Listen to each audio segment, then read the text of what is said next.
Bon, bonjour, merci tout le monde d'être là déjà. Je m'appelle Salimata Dior Yassinsek. Je suis une coordinatrice d'événements sport solidaires et j'habite dans la commune de Hann-Bel-Air. Bon, j'ai voulu organiser cette première édition de Randonnée Rose pour sensibiliser au cancer du sein et du col de l'utérus et aussi pour avoir un endroit où on pourrait venir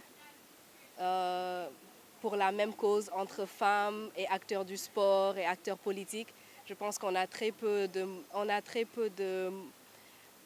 d'occasions de se réunir, de discuter parce qu'on vient de différents milieux, différentes industries. Donc c'était ça et aussi je voulais encourager les gens à faire du sport parce que la première étape pour la prévention c'est d'abord le sport. Donc c'est un événement sport et sensibilisation et solidarité. Moi j'ai voulu organiser cette activité parce que déjà le cancer du sein et du col de l'utérus ça fait des ravages en ce moment.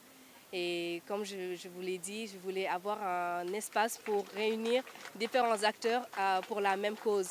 La jeunesse, les acteurs du sport, politiques, les journalistes, etc. autour de la même cause. Pour qu'on sache que ce n'est pas juste un problème pour les femmes ou pour les jeunes filles, c'est un problème qui nous concerne nous tous. Bon, la suite déjà, c'est...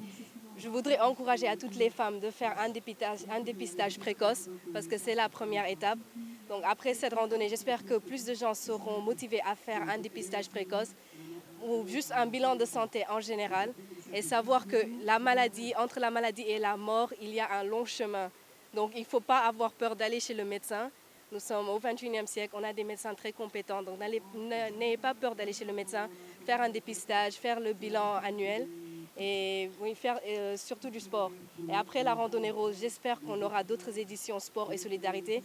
Comme je vous ai dit, c'est ma première édition de randonnée rose et c'est aussi mon premier événement que j'organise à titre personnel.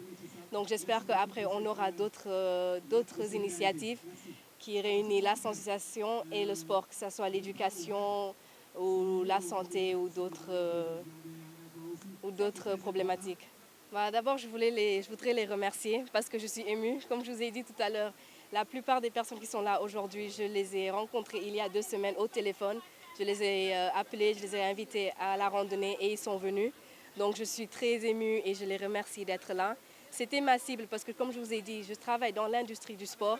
Je suis employée à Dakar Sacré-Cœur, au club de foot qui évolue en Ligue 1. Donc c'est grâce à mon travail à Dakar Sacré-Cœur. Donc je remercie mon patron Mathieu Chupin qui m'a donné cette passion pour le sport et pour le sport et la sensibilisation. Donc je remercie aussi Mbaké Bejak Diop qui a pu me donner ces différents contacts pour que je puisse contacter ces différents acteurs du sport. Donc je voudrais remercier, comme j'ai dit, Bejak Diop qui m'a donné ces différents contacts. Je voudrais remercier Mbaké Sek qui est là aussi avec nous aujourd'hui. Tata Aminata Touré qui s'est déplacée. Bon, elle a un programme très chargé comme nous tous, mais je la remercie vraiment d'avoir marrainé notre événement. Nos sponsors Dakar Sacré-Cœur qui est aussi là où je travaille. Donc je remercie Dakar Sacré-Cœur, mes collègues, Mathieu Chupin bien sûr, les autres sponsors Tanel, Santé Mobile. Je remercie tout le monde et bien sûr le commandant Sey qui a mis à disposition le parc d'Anne et monsieur Bolindao qui a mis à disposition le restaurant Le Pélican. Et mes parents et la famille. Merci.